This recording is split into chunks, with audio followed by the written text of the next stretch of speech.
Hey guys, welcome back to Clownfish TV. This is Kneon. I am here with Geeky Sparkles. Hello. And we're going to talk about the New Mutants because somebody has to.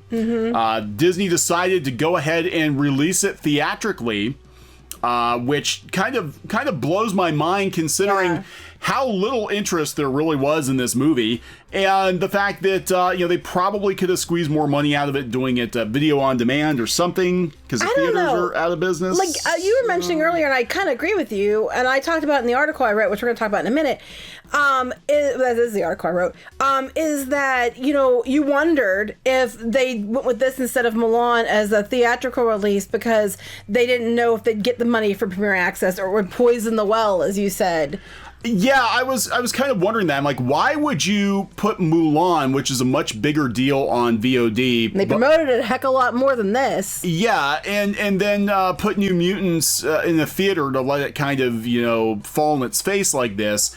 And I just thought, well, maybe they were afraid. If New Mutants was a catastrophic failure on VOD, they might have been hesitant to put the bigger releases like Mulan out there, and they can't just dump it because it still is an X-Men movie. They can't just dump it on Disney Plus like they did with Artemis Fowl because they knew Artemis Fowl was going to be a bomb. Okay, but yeah, they could have just dumped it on Disney Plus like Artemis Fowl because they've delayed this thing a bazillion times. Yeah. And honestly, the interest isn't there. They tried to say over and over again during the San Diego Comic-Con panel that we got a lot of attention for this one. It was our biggest panel. But that's not saying much because most of their videos were not that big of a deal. I mean, we put a video out and get more hits than most of their videos did. Other comic book people put videos out and get way more hits. I think the only reason people had any interest in this movie originally was because they introduced Cable in Deadpool 2, and they're introducing the New Mutants. Now, those of you who read the comic books will know the New Mutants eventually become X-Force, and they were probably hoping that they were going to introduce X-Force. That might have been the plan. That might have been Fox's plan to introduce X-Force with Cable, and that's obviously not going to happen now. But yeah, it was in this weird place where it was in limbo for like 2 years. Right, so a lot of people thought it was already out. Yeah. A lot of people were like, forgot it was even coming out. It hasn't been really promoted that much. I mean, it is, but it isn't. And then you have this whole thing going on where the theaters aren't even open, a lot of them. They've been closed for years, so they're using this as their guinea pig. Yeah. I mean, they'd rather save Mulan, they think they're going to make more money. I get that, but they're using this one isn't exactly what I'd use to attract people back to the theaters. Yeah, it does. You said that people were calling it a canary in a coal mine. Yeah. It does feel like that. Like, is it safe to go back to the theaters yet? Meanwhile, this comes out in the theaters, doesn't do very well, but they put Bill and Ted on VOD, which actually people were giving it pretty good reviews. We haven't watched it yet, but that seemed to me like a bigger draw than the New Mutants. Well, yeah, and like I said, Mulan would probably be a bigger draw than the New Mutants, but they're saving that one for their Premiere Access, their first one, even though they claim that is not, in one breath, that it's not the new way they're doing their business, and in the next breath, they're saying, oh, but if it does well, and then you make people are making calls to Disney Plus, and they're saying, oh, it's the first of many that are coming. So, but this one only made $750,000 on Thursday preview night. It's not very good for a preview night. Now, to be fair, a lot of theaters still aren't open. They also said a lot of the big markets like California and New York aren't open. Some of the cities didn't have their theaters open. You have a hurricane going on and some other things. People are afraid to go back because of the pandemic. So I think they knew they'd take a loss on this one. They just wanted something to get into the theaters. But the reviews are not very good either. Yeah, that's kind of a big factor here. It doesn't matter. Again, though, I can't think that Disney executives didn't look at this thing because I heard they were trying to bury it at one point. I can't think that they looked at this and were like, yeah, you know what? Let's take a chance and release this one. This one, of all the things we could have put in the theaters. And after Dark Phoenix, I'm surprised they kept moving ahead with this one. Oh God, Dark Phoenix was so bad. It was bad. I don't think it was quite as bad as X-Men 3's handling of the Phoenix Saga, but it was still pretty bad. Well, then, of course, the journalists are trying to already spin it with a positive spin.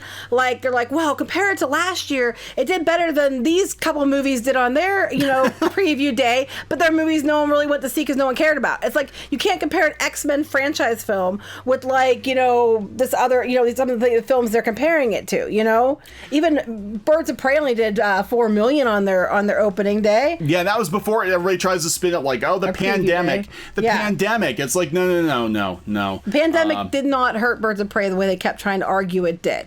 But on their preview, they got 4 million as opposed to this having 750,000. But then again, they have to go up against the pandemic. Maybe they can write it off because they're getting this one in before the I'm sure they can't. Before the end of the fiscal year, because I've heard before that Disney's doing some juggling of the books with the Fox properties, and that they're basically using Fox as a loss leader. Yeah, that, oh look, we lost a bunch of money. It's not because Bob Iger overspent. It's because of Fox. Fox is dragging us down. But Bob Iger overspent on the Fox. But what did he buy exactly for $70 billion? I still don't know. I think it's more about making sure he won. I mean, it's like, if you've ever been in an auction online, like on eBay or something, and you want something, and you keep bidding for it, even though you know it's not worth that, but you don't want the other person to get it either, and then you end up paying like 2 or 3 times what it's actually worth because you had to win. That's what it feels like.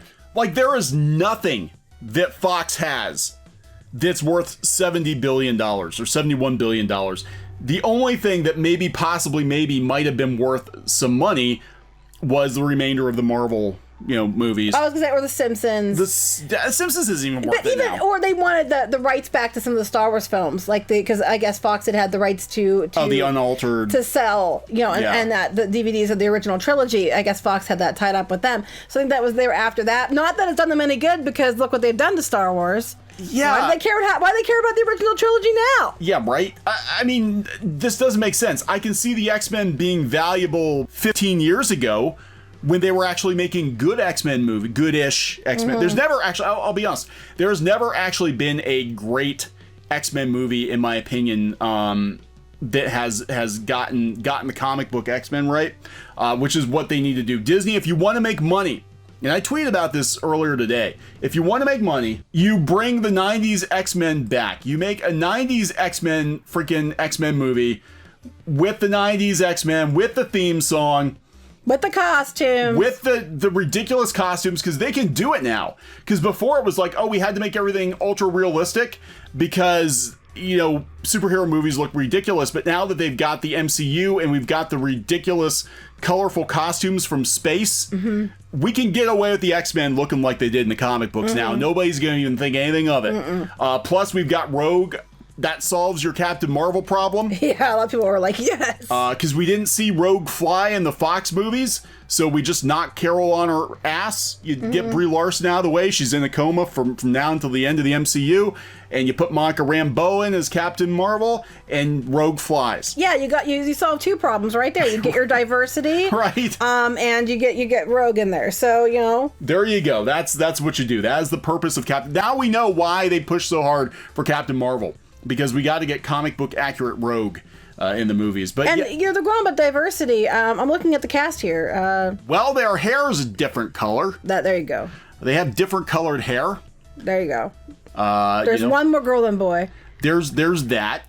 So yeah, I don't know. I'm just trying to process why they did this. But yeah, Rotten Tomatoes 21%.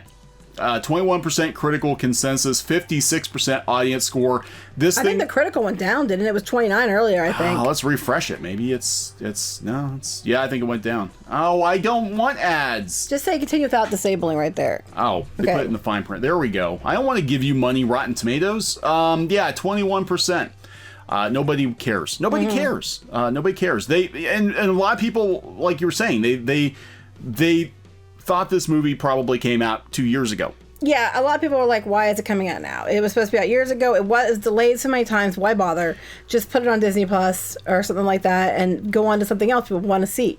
Yeah, like Ghostbusters Afterlife. But that wasn't Disney. I know it's not Disney, but like if you're going to have a comeback movie, at least come back with something worth watching. Well, maybe. I say that now until the movie comes out and it's garbage. Put Mulan in theaters and then put it on VOD a couple weeks later. But they're not, because then if something was going to take a hit, they didn't want it to be Mulan, only having a 750,000 preview. No, I know why, because Mulan isn't that great of a movie, and if audiences went to the theaters and then bombed at the theaters because a lot of theaters are closed, people weren't going to pay $30 a pop to go see it. Yes, or less than 30 if you're every place else. With the United States, you get it for like $25, $26, but the U.S. has to pay $30.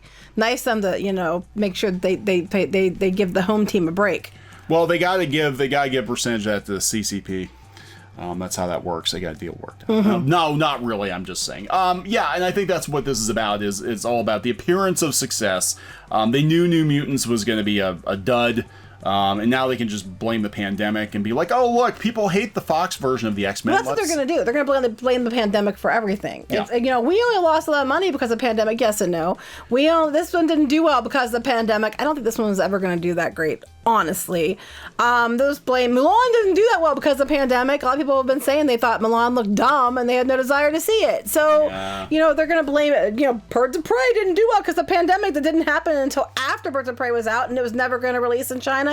Anyway, we had a bomb in 2017. It's because of the pandemic. Yeah, that's right. It's mutated and it travels through time now. It travels through time and it affects all of our movies in the past. That's right. That is what is going on. Yeah, the thing with Mulan is what comes out, they're just going to roll the numbers into Disney Plus. You're never going to know. You're never going to know how many people actually downloaded Mulan. I seriously doubt, if it's not as many as Disney hopes, that you will ever get a number. It'll be like, oh, Disney Plus is doing better. Here's the total revenue from Disney Plus. Wait, here's the thing about Disney Plus, though. They keep saying that we had so many, million paid subscriptions. Okay, here's the thing about that paid thing. I was kind of like, oh, okay, these people pay for it. No. Because even if you have something that's paid for, even with the deals with Verizon, there is some kind of money coming from Verizon to Disney for the comp for these subscriptions they're doing. They're doing another campaign now where it's Hulu, ESPN, and Disney Plus, ESPN Plus, Disney Plus, and it's going through Verizon for certain customers. Disney's not just giving it to Verizon out of the goodness of their heart. Verizon is paying per customer for the subscription service for a year, so they are technically paid subscriptions. So you don't still know how much of that percentage, actually, I think they said 20 or something like that. Yeah. If it was only 20%, I can't think that they'd be so excited and continue the deal. I think it's more to it than that. I think that, you're never going to get a straight answer. Even when they present it in the Q4 earnings call, it's going to be what percentage that was Mulan. They're not going to say, or they're going to be very vague and they're going to talk in circles around it. You're not ever going to know. They're going to try to, even if it's like 10%. Well, we did much better than we expected because we expected 9.5%. It was over that. That's all I'm going to tell you. Kind of thing. Yeah, Disney is a lot of things. One thing they never are is honest. Not very much, no. It's all about looking good. It's all about the spin. So yeah, I agree. We're gonna wrap this one up. Yep. I have no desire to see this movie. None. I have no desire to see this movie either. But maybe somebody else does, and if you do, knock yourself out. All right. So we'll talk to you guys later. Yep. Goodbye. Bye.